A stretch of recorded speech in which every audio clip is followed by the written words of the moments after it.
Okay, so as we obviously have heard, most of us in the boxing world, that very likely, extremely likely, that this fight is not going to happen. Let me add that I'm not a PBC fan, although I do like their fights, but I'm not, I'm kind of anti PBC.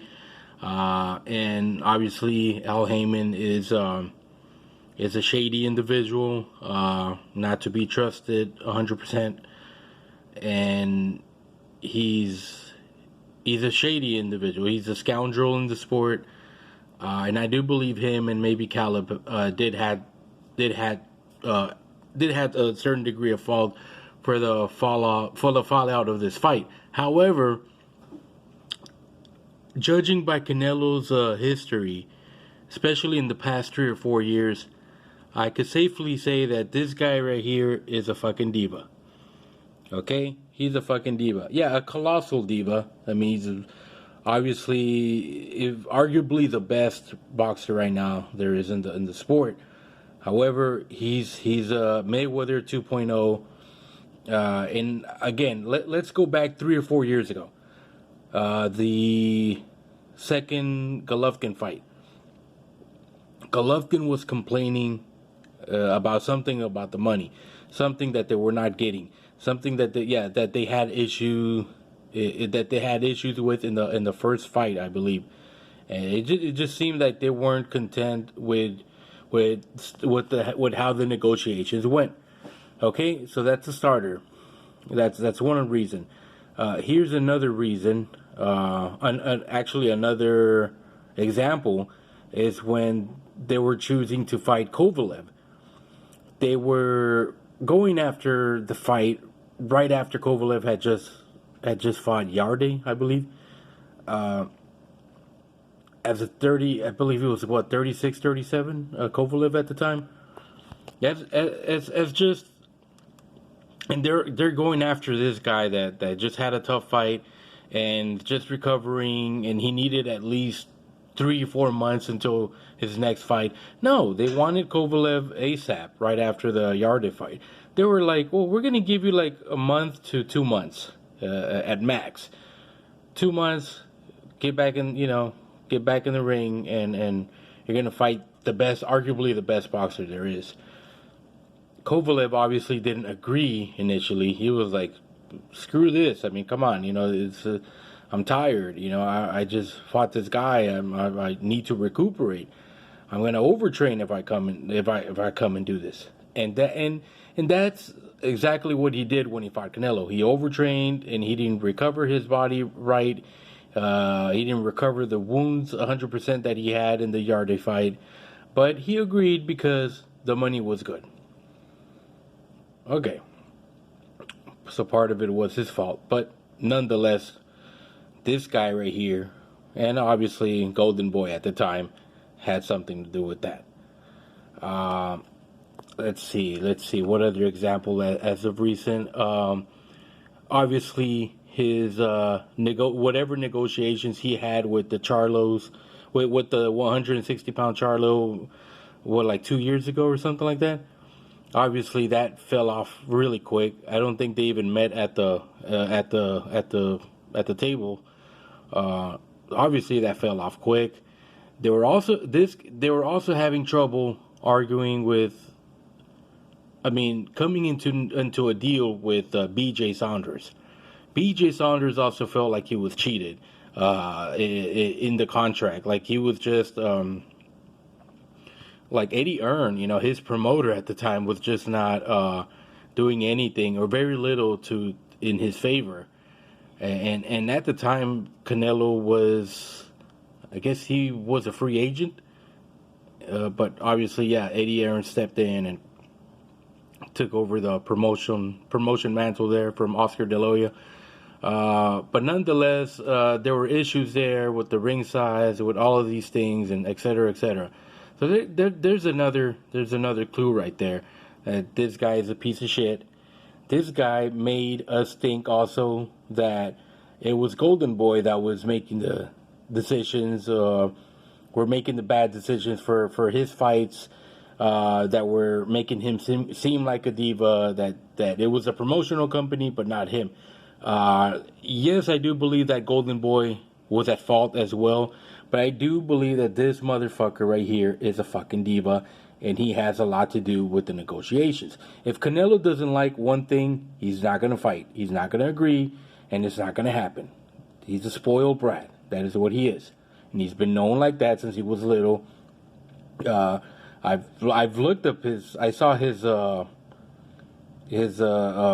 what do you call it, like a Spanish documentary about him. He was a spoiled brat. Yeah, he did come from humble beginnings, but he was spoiled, he was bratty, and et cetera, et cetera. In Mexico, he was I believe like one of their top Mexican channels, Televisa, I think, I'm not sure.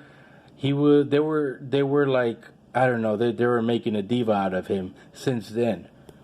So it really comes to no surprise that by today he's a Madonna or something in the sport of boxing, and he's a Mayweather 2.0. Oh yeah, and of course there's another example, and this comes to when he had the issues with DAZN and Oscar about why the fallout came through and whatnot. This son of a bitch wanted. I mean, obviously, yeah, he had a deal of $33 million for 10 fights, and I believe like 11 or 15 million for the first fight, under the DAZN 11 fight deal. I believe it's 33 million, possibly 35 million. But for starters, they wanted, or almost for starters, they wanted him and Golovkin to fight. That's one of the main reasons why DAZN brought him over. And one of the main reasons why DAZN also brought in Golovkin over.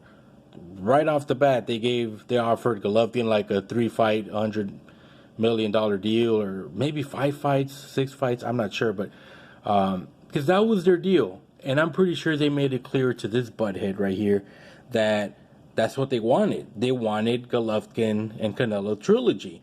And they wanted it soon. But this motherfucker here, he kept lollygagging. He kept postponing. He kept making excuses that, well, I don't want to fight Golovkin right now. Let me fight this tune-up. Or let me do this. Like, I don't want to fight him right now.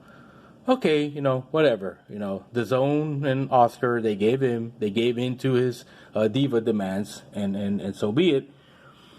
But when DAZN started seeing that the $365 million money that they gave this bastard, started seeing that they're not making that much profits because this guy keeps fighting low-level opposition, then they started putting more pressure onto this diva to fight Golovkin, to fight a quality, a trademark type of fight.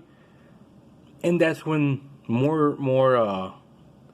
pressure mounted onto the whole situation, and that's when this guy somehow he talked to the WBC head honcho Mauricio Suleiman about him wanting the supposed mandatory fight with Yildirim. And this motherfucker wanted $33 million during a pandemic against Yildirim. What kind of fucking... I mean, if you can't... I mean, obviously this motherfucker's... I mean, he gives a really strong scent of a diva. And this is why, as of late, when this has been mentioned that the fight has been broken off, and then hearing his statement, hearing Caleb's statement about Canelo wanting a minimum of $40 million plus pay-per-view sales, plus the TV rights to in Mexico, like I think like 100% of the TV rights in Mexico that we're gonna televise the fight. Also, if he got hurt, they had to wait on him. I mean, well, that makes sense, and since he's the star, he's the main attraction here. But if he got hurt, that he was to be replaced, and he was to still receive all of that money, all of those you know, all of those perks, the share of the pay-per-view, the U.S. pay-per-view sales, the Televisa or Mexican TV rights, 40 million plus a bunch of perks. I'm assuming. I forgot what was there was one more, but so yeah, when Caleb Plant recently mentioned that, it made quite a lot of sense. Again, I'm not a PVC fan, but what this guy said, I mean, it made a lot of sense. And I'm a Mexican American. I do have Mexican pride in me. Maybe not as much as a Mexican, but I do carry a Latino pride, Latino Mexican pride, and I am proudful when either a Chicano or a Mexican, you know, they kick ass in the sport and everything and whatnot. But I'm also not a blind, biased son of a bitch, and I'm not just gonna follow any bonehead, any prick around simply because they're Mexican and somehow their nationality or heritage follows mine. So, anyways, that's my take on the matter. I believe this son of a bitch is the main cause of why their fight fell off and did not win through. Anyways, good night, everyone. Sorry for the curse words. Peace.